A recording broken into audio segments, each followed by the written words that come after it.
Why does the price of your morning coffee keep going up? Could it be inflation at work? The answer, quite simply, is yes. But what exactly causes this inflation, and how can it be managed? Let's dive in. Inflation is the overall increase in prices and fall in the purchasing value of money. It's a little like a balloon being filled with air. As more air enters the balloon, it expands. Similarly, as more money flows into an economy, prices rise. But what factors contribute to this phenomenon? Firstly, there's excessive demand. Picture this. When more people want to buy a particular product than there are available, the price of that product increases. This can be spurred on by increased consumer spending, investment, or government expenditures. Secondly, there's the rising cost of labor.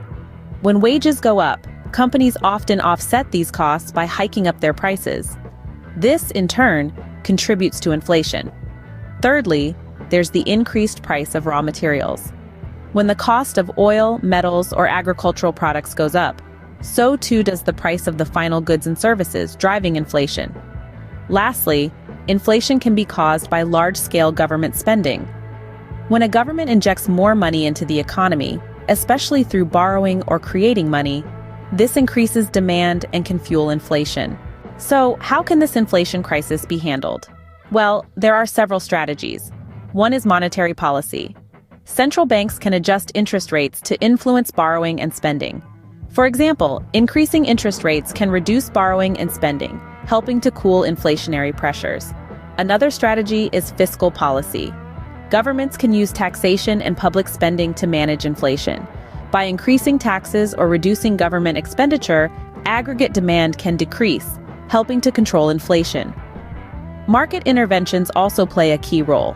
Governments can intervene in markets to stabilize prices of essential goods or raw materials. This could include measures such as price controls, subsidies, or strategic reserves.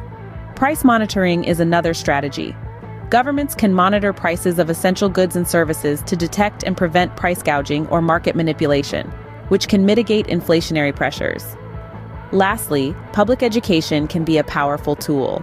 By educating the public about inflation and financial management, governments can help manage inflation expectations and encourage responsible spending and saving habits. But what if we could use an inflation crisis to our advantage?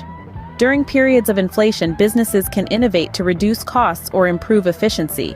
Investors, on the other hand, can seek opportunities in assets that tend to perform well during inflation, such as real estate, commodities, or inflation-protected securities.